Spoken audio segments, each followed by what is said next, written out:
Factions are a core part of any Bethesda game, and it's your mission, should you choose to accept it, to join a faction, help them, hinder them, murder them. There's lots of choices to make, and hopefully today I can help you make that choice when Starfield launches. Let's go! Let me know what faction you're picking in the comments down below, and this video is brought to you by Bloodlines Heroes of Lythis, but we'll hear about them shortly. We'll start with the obvious one, and the one that every player will seemingly be a part of, and that is Constellation. Now, unfortunately, it seems like you're going to have to join Constellation as part of the main quest. The way that I would like to think about this is, think about, say, the Minutemen in Fallout 4, right? You have to join them as part of the main quest, but they don't really impact anything outside of that. You know, there's not really much choice and consequence there. They're just sort of a faction that pushes that main narrative. But Constellation are the last remaining space explorers in the galaxy. Trying to discover what's out there is sort of their main purpose. Now, they have a home base in New Atlantis, which we do see as the player makes contact with them very early in the main campaign, once they have come in contact with one of these artifacts.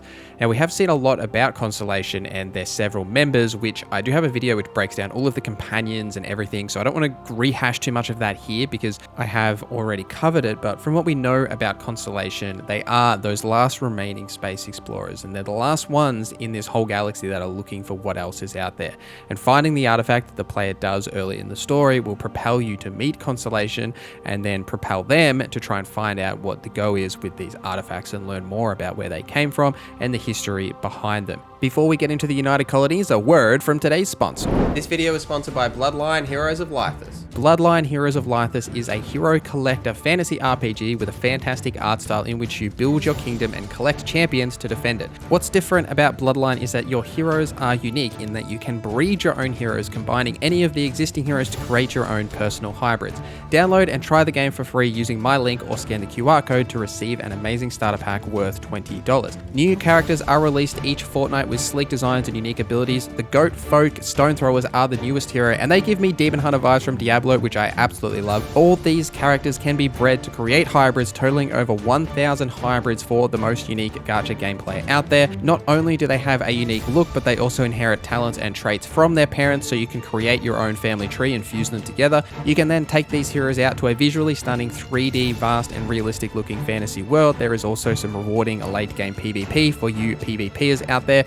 New bloodlines and legendary hybrids are constantly being released into the game, so the possibilities are truly endless here, so you can create your own favorite hybrid creation. Download the game now for free using my link in the description or scan the QR code on your screen. Thank you, Bloodline Heroes of Lythis, for sponsoring this video. The United Colonies are the most powerful military presence in the settled systems, and they're also the galaxy's major political and governmental force that they do have. So the United Colonies is one of these two major factions in the settled systems, with the other being the Freestar Collective, which we'll talk about shortly. So because of this power, they do have a big control over these systems in the settled systems. Now, the UC's capital city is New Atlantis on the planet Jemison in the Alpha Centauri system, which we have seen back when they were doing the location insights as well as in the developer direct. Now, New Atlantis is a large spaceport city, and it's the capital of the United Colonies, and we don't know heaps about the exacts of what you'll find here, but this does seem like the first major hub that the player will go to,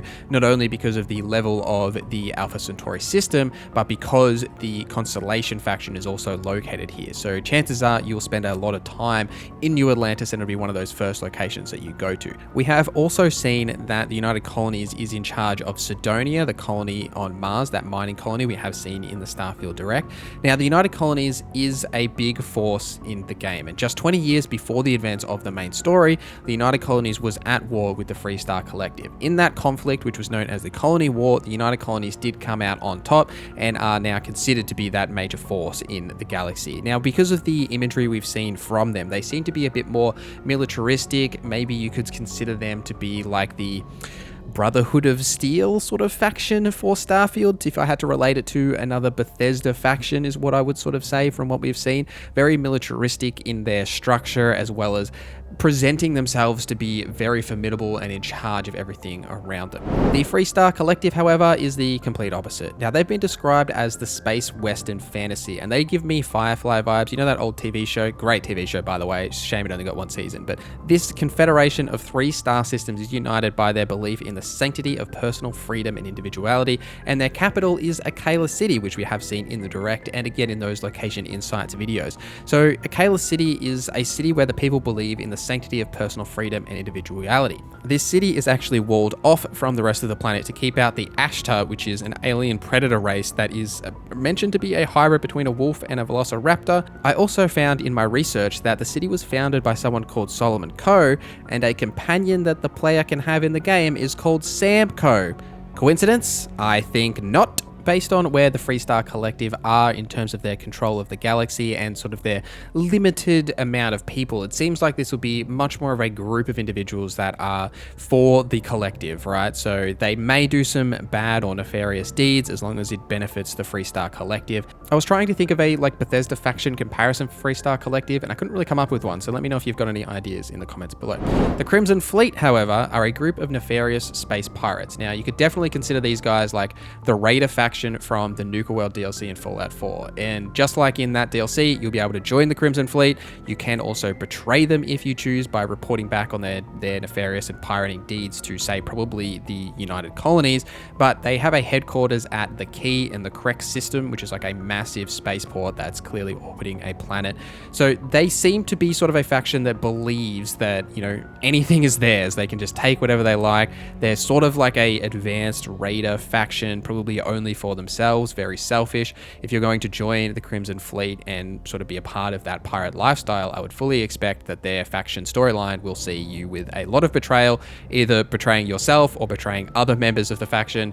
Betrayal is probably going to be a key part of the Crimson Fleet, I would assume. We haven't seen if there is going to be a companion directly linked with the Crimson Fleet, though I would expect there would be, but we do know Barrett does have some connection with them from his voice line in the Starfield Direct. Ryujin Industries is going to be another big player. Now, little is known about this mega corporation, as we haven't seen them really shown off or spoken about other than in the Into the Starfield episode 2, where it was mentioned that you can join this faction and it's one of the developers' favorite factions because you join them by essentially applying for a job.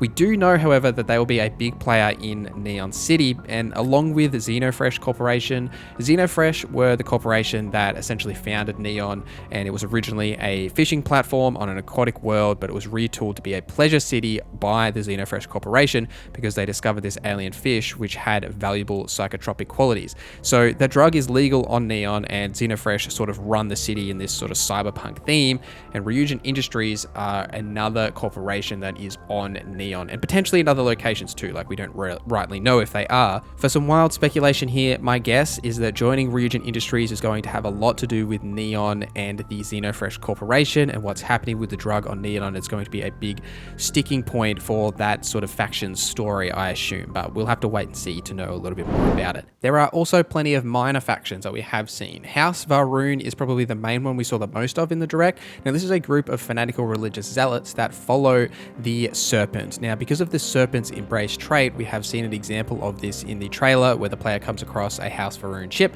uses the Serpent trait to avoid combat. And we've also seen the player fight several Varun zealots as well as robots that are from the Varun faction. So they are definitely going to be maybe a major faction, but we don't know if there's any story here. And conversely, we do know that there are two other religious traits, being the Enlighten and the Sanctum Universum.